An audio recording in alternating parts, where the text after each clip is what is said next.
Hello everyone, welcome to my YouTube channel. Myself Arvind Yadav. आज हम बात करेंगे गेट 2022 में लास्ट 4 दिनों की क्या प्लानिंग होनी चाहिए। लास्ट 4 दिन मतलब 8, 9, 10 और 11 तारीख को हम 4 दिन में कौन से इंपॉर्टेंट टॉपिक को पढ़ें, उसके बारे में हमारी क्या प्लानिंग होनी चाहिए, उसके बारे में ये वीडियो है। तो आइए बात करते हैं कि ओनली रिवाइज दी टॉपिक। तो कौन से इंपॉर्टेंट टॉपिक हैं, क्या मिस्टेक ना करें, और 4 दिनों में कौन कौन से टॉपिक एकदम फोकस होकर पढ़ें जिससे कि वो एग्ज़ाम ओरिएंटेड रहे। और लास्ट 4 दिनों में never give up, last moment तक फाइट करना है। तो लास्ट 4 दिन मतलब 8, 9, 10 और 11। तो लास्ट 4 दिनों में गेट की क्या प्लानिंग होनी चाहिए उसके बारे में हम बात करेंगे। तो जैसे 12 फरवरी 2022 को गेट का एग्ज़ाम है। एग्ज़ाम 2 शिफ्ट में होगा। 65 क्वेश्चन आएंगे, एनईटी एमसीक्यू इस टाइप के क्वेश्चन आएंगे, न्यूमेरिकल इंटीग्रल क्वेश्चन, और उसके बाद 55 टेक्निकल क्वेश्चन आएंगे और 10 नॉन एप्टीट्यूड और इंग्लिश के क्वेश्चन आएंगे। और गेट 100 नंबर का होता है।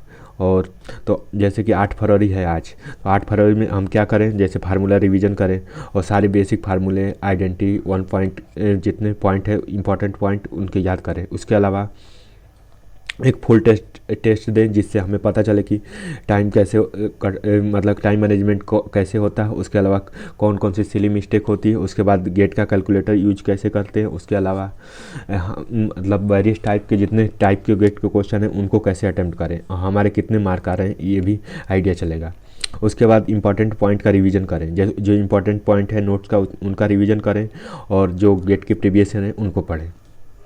जैसे इंपॉर्टेंट टॉपिक कौन से हैं, जैसे हम मैथ की बात करते हैं तो मैथ में आइगन वैल्यू, तो आइगन वैल्यू की जैसे लेमडा की वैल्यू, लेमडा 2 की वैल्यू, इन सब के फार क्वेश्चन आता है। उसके अलावा मैथ में रैंक जैसे 2 आर्डर या 3 आर्डर की मैट्रिसेस होती है, उसमें हम रैंक निकालने के लिए क्वेश्चन हर बार गेट में आता है। तो आइगन वैल्यू और रैंक 2 टॉपिक से हमेशा क्वेश्चन आता है। अब आते हैं कैलकुलस में, तो कैलकुलस में आर्डर और डिग्री निकालने के लिए हर बार एक क्वेश्चन आता है। उसके अलावा CF और PI निकालने के लिए भी आता है क्वेश्चन। उसके अलावा मैथ में न्यूमेरिकल इंटीग्रल के जो चैप्टर होते हैं उनसे क्वेश्चन हमेशा आता है, और जो फार्मूला बेस्ड होता है और उसमें फर्स्ट इटरेशन तक वैल्यू या सेकंड इटरेशन तक वैल्यू को पूछता है, तो इसे न्यूटन राप्सन और इसके अलावा जितने भी वहाँ के थ्योरम है वो सब मोस्ट इंपॉर्टेंट हो जाते हैं। उसके बाद बाइसेक्शन मेथड, उसके अलावा मैट्रिक्स के जो कि ट्रांसपोर्ट निकालना या इनवर्स निकालना या उसकी जितनी 10-11 कंडीशन है वो सब बहुत ही इंपॉर्टेंट होती है और ये हर बार गेट में आती है। उसके अलावा मैथ में लिमिट का निकालना और लिमिट के जितने फार्मूले हैं उनकी कंडीशन याद करना। उसके बाद लिमिट के या हॉस्पिटल रूल को देखना, जिससे ज़्यादातर क्वेश्चन इजीली एक बार डिफ्रेंशिएट करने पर क्वेश्चन का आंसर आ जाता है। उसके अलावा मैथ में आर्डर, बाइसेक्टर सब चीज़ हो गया। उसके अलावा मैथ में बाइनोमियल थ्योरम और प्रोबेबिलिटी का क्वेश्चन भी देखना इंपॉर्टेंट होता है। तो ये टॉपिक सबसे मोस्ट इंपॉर्टेंट है और इसलिए एक गेट पॉइंट है। से आइगन वैल्यू, रैंक, ये तो पक्के क्वेश्चन हर बार आते हैं और ये 2-2 मार्क के होते हैं, तो इससे क्वेश्चन आसानी से हो जाते हैं। उसके बाद हाईवे इंजीनियरिंग का वेटेज गेट में 11 मार्क का है, और इसे 2 क्वेश्चन तो पहले ही 2 टॉपिकों से आता है, SSD और OAST।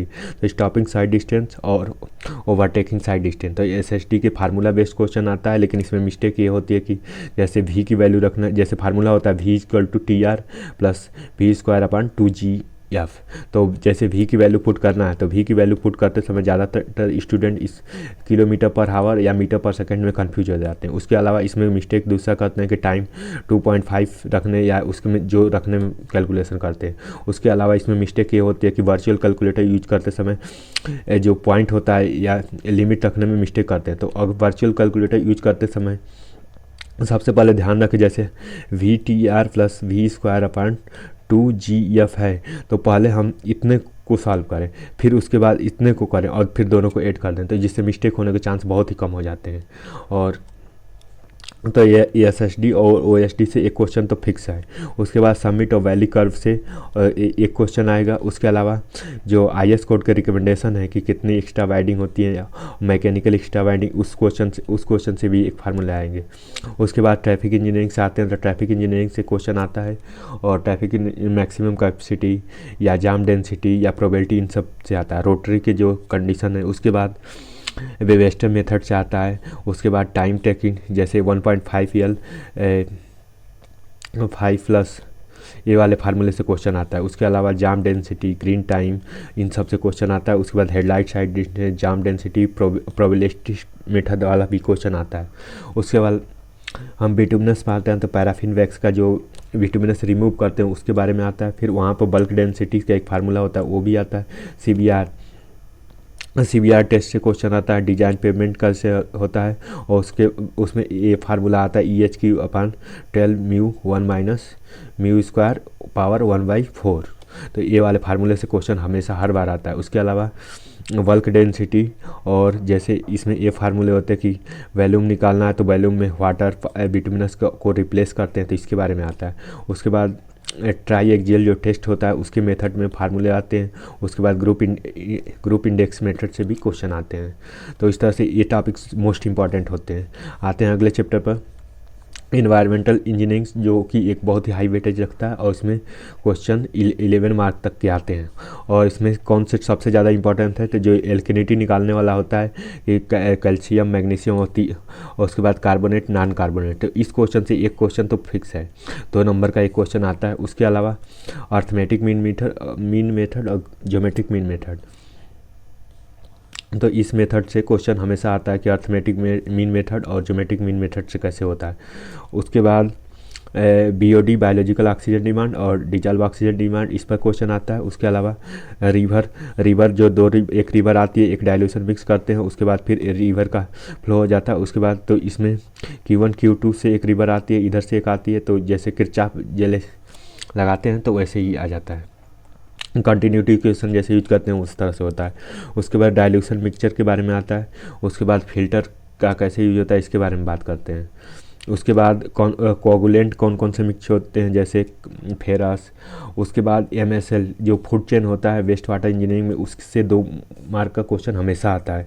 जो एक बड़ा सा क्वेश्चन रहेगा 5-6 लाइन का, उसमें से एक क्वेश्चन आएगा ही आएगा।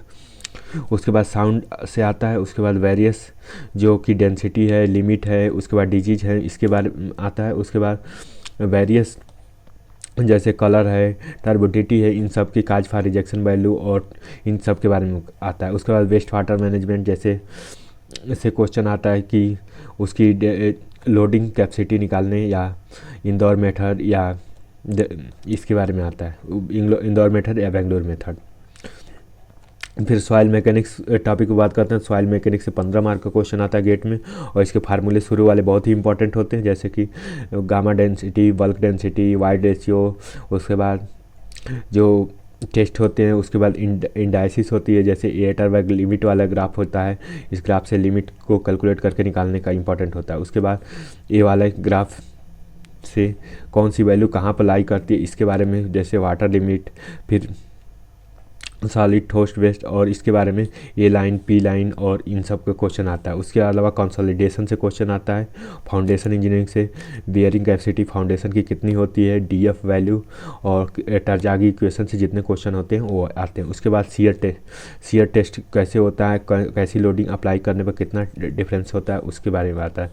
एटरबर्ग लिमिट और शियर स्ट्रेंथ। उसके बाद शियर स्ट्रेंथ का एक क्वेश्चन आता है जैसे कि एक लोडिंग है, एक्स्ट्रा अप्लाई करते हैं तो ऐसे आता है। फिर ये इस टाइप के क्वेश्चन को ये वाला इस टाइप के क्वेश्चन हमेशा आते हैं। तो ये सॉइल मैकेनिक्स में फेमस होते हैं। तो फार्मूला सबसे ज़्यादा इंपॉर्टेंट होता है और फार्मूला के अलावा हमें फेज डायग्राम से वैल्यू को याद करके और उनसे रिलेट करने की प्रैक्टिस होनी चाहिए। तो इस टाइप के क्वेश्चन इंपॉर्टेंट होते हैं। उसके बाद RCC आते हैं। तो RCC में सबसे ज़्यादा फार्मूला इंपॉर्टेंट होता है जैसे कि लिमिट स्टेटमेंट में MU निकालना और MU दिया रहेगा। उसके बाद AST सब वैल्यू दी रहेगी, एक वैल्यू निकालना होता है। जैसे AST ज़्यादा कंडीशन में निकालनी रहती, लेकिन इसमें मिस्टेक होने के चांस ये रहते हैं कि ज़्यादातर स्टूडेंट mm, मीटर स्क्वायर इन सब छोटी छोटी चीज़ों में कन्फ्यूज होकर गलत कर देते हैं। उसके बाद लिमिट स्टेट मेथड में जो कंडीशन है उसके बारे में। उसके बाद यील्ड स्ट्रेंथ मतलब कि ऐसे ग्राफ बनता है या माइल्ड स्टील का ग्राफ कैसे बनता है इसके बारे में आता है।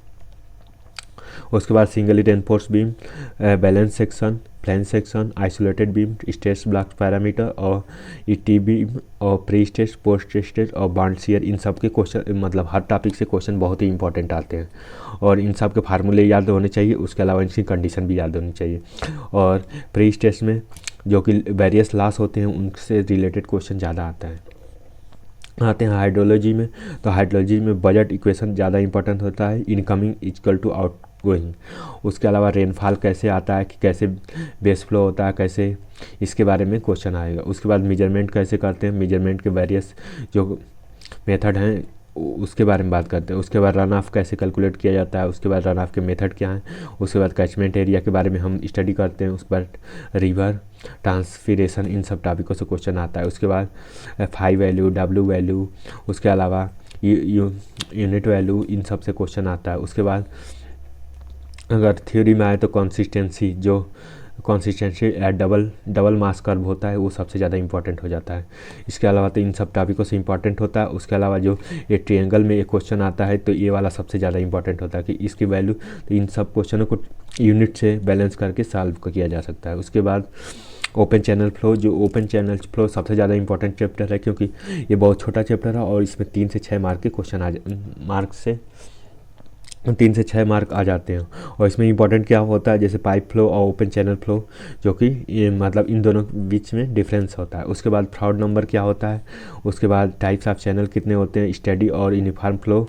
उसके बाद बर्नौली थ्योरम किस पर बेस होती है, तो मास कंजर्वेशन ऑफ एनर्जी पर बेस होती है। वही continuity equation conservation of mass पर बेस होती है। उसके बाद मोमेंटम क्या होता है, करेक्शन फैक्टर, बीटा की वैल्यू, उसके बाद अल्फा की वैल्यू, उसके बाद एनर्जी इक्वेशन जो ये वाला ग्राफ होता है ये सबसे ज़्यादा इंपॉर्टेंट होता है। उसके बाद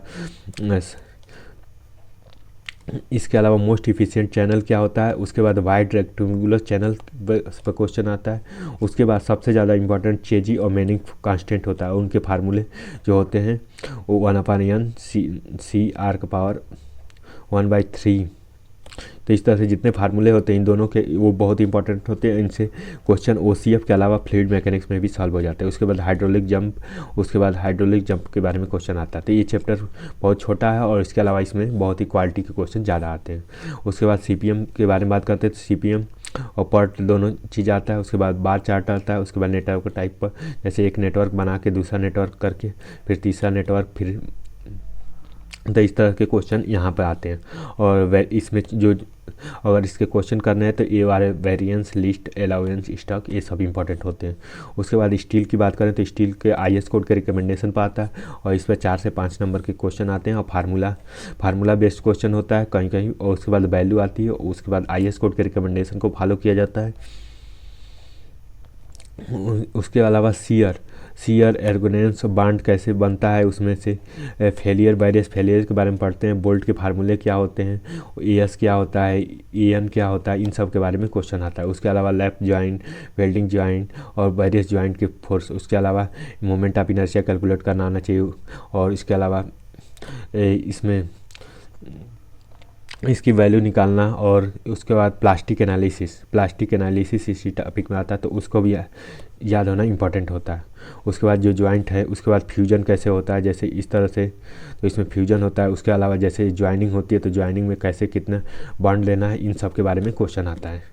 उसके बाद किसकी थिकनेस क्या है, इसके बारे में जो कंडीशन है, यस की वैल्यू, पी की वैल्यू, टी की वैल्यू 6.01√T से फाई निकालते हैं तो इस टाइप की वैल्यू को ज़्यादा इंपॉर्टेंट रहता है। उसके अलावा स्टील में जैसे ये बॉन्ड है लैप जॉइंट, तो इस जैसे बट जॉइंट है तो बट जॉइंट में एक ऐसे टी की वैल्यू किस स्टेज से फेलियर होगा, इसके बारे में। उसके बाद स्टील में ये, और सबसे ज़्यादा स्टील में ये वाला क्वेश्चन इंपॉर्टेंट होता है, जैसे कि एक बार है और इस पर लोड लग रहा है और लोड लगने पर 4 यहाँ पर आते हैं और उसके बाद यहाँ से इसेंट्रिक लोड, तो F1 और F2, तो यहाँ पर लोड जो होता है यहाँ पर तो एक बार F1 की वैल्यू फिर F2 की वैल्यू और दोनों को मिला के कैलकुलेट करने पर और उसके बाद जो आता है उसको कहते हैं। जैसे इसेंट्रिक लोडिंग वाला, जैसे ये लोड होता है यहाँ पर उसकी जो 6 पॉइंट होते हैं उनमें से एक पॉइंट की डिस्टेंस कैलकुलेट करके और उसके बाद इसको सॉल्व करते हैं, इसे मोमेंट से रोटेट करते हैं। तो ये वाला क्वेश्चन इंपॉर्टेंट होता है। उसके अलावा इरिगेशन इंजीनियरिंग की बात करते हैं, इरिगेशन में ड्यूटी डेल्टा कैलकुलेट करना है और CCA कल्चरल कमांड एरिया और FCA वाला क्वेश्चन इंपॉर्टेंट होता है। उसके बाद ये ग्राफ, उसके बाद ग्राफ के नीचे CCA, परमेबिलिटी, फाई, C और W, इन सब की वैल्यू ज़्यादा इंपॉर्टेंट होती है। उसके बाद हाइड्रोलॉजी आते हैं तो हाइड्रोलॉजी जैसे मैंने ऑलरेडी डिस्कशन किया है तो ये ट्रायंगुलर वाला मेथड वाला क्वेश्चन इंपॉर्टेंट होता है। उसके बाद यूनिट से बैलेंस करने पर ज़्यादा क्वेश्चन सही हो जाते हैं। उसके बाद सर्वे इंजीनियरिंग की बात करें तो फार बियरिंग, बैक बियरिंग और कि जो क्वेश्चन होते हैं ऐसे, इन सब के एंगल निकालना और उसके बीच में एंगल के बारे में क्वेश्चन आता है। उसके बाद इंस्ट्रूमेंट मेथड, उसके बाद राइज एंड फॉल मेथड, उसके बाद ये सब 3-4 टॉपिक सबसे ज़्यादा इंपॉर्टेंट है। उसके अलावा थियोडोलाइट के मेथड, इंस्ट्रूमेंट को कैसे सेट करें, कौन से नीचे जाता है कौन सा ऊपर आता है, इसके बारे में ये वाला क्वेश्चन इंपॉर्टेंट होता है। उसके बाद RL दिया रहता है, RL से एक पॉइंट ऊपर जाता है फिर उसके पार्ट नीचे आता है, उसके बाद दोनों RL के बीच में डिफरेंस क्या होता है, ये वाला क्वेश्चन सबसे ज़्यादा इंपॉर्टेंट होता है। उसके अलावा फार बियरिंग, बैक बियरिंग और मेरिडियन, थियोडोलाइट, इन सब आते हैं। उसके बाद सोम, स्ट्रेंथ ऑफ मेटेरियल, जो 4 बेसिक फार्मूले होते हैं वो सबसे ज़्यादा इंपॉर्टेंट होते हैं। उसके अलावा माइल्ड स्टील कर्व, उसके बाद मैक्सिमम टाउ की वैल्यू, सिग्मा की वैल्यू, सिग्मा 1 की वैल्यू, सिग्मा एक्स की वैल्यू और इन सब की वैल्यू ज़्यादा इंपॉर्टेंट होती है। उसके बाद हुप एच पी निकालने का, फिर लोडिंग, वेरियस लोडिंग क्या है। उसके अलावा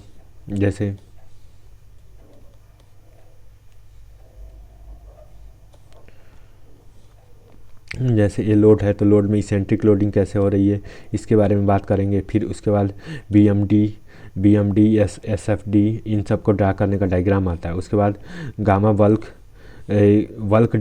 मॉडुलस रिजिडिटी, R की वैल्यू, G की वैल्यू, पॉइसन रेशियो, म्यू की वैल्यू और ये 4 जो कांस्टेंट होते हैं उनके बारे में क्वेश्चन हमेशा आता है। उनके बीच में जो रिलेशन है वो भी इंपॉर्टेंट होते हैं। उसके अलावा इसमें फेलियर होते हैं उसके बारे में आता है। उसके बाद मैक्सिमम और मिनिमम वैल्यू जो टॉर्जन की है, बेंडिंग मोमेंट की होती है, जो बेंडिंग मोमेंट का फार्मूला होता है ऐसे सिग्मा I/F/R I/A, तो ये वाला फार्मूला से आता है क्वेश्चन। तो ये बेंडिंग मोमेंट डायग्राम भी इम्पॉर्टेंट होता है। उसके बाद थ्योरी ऑफ स्ट्रक्चर की बात करें तो थ्योरी ऑफ स्ट्रक्चर में ये इक्वेशन इंपॉर्टेंट होता है, P² E/2AEI वाला, ये वाला इक्वेशन इंपॉर्टेंट होता है। उसके बाद इसमें भी SFD, BMD, slope deflection method, various loading condition और relation constant various force loading condition important होगा।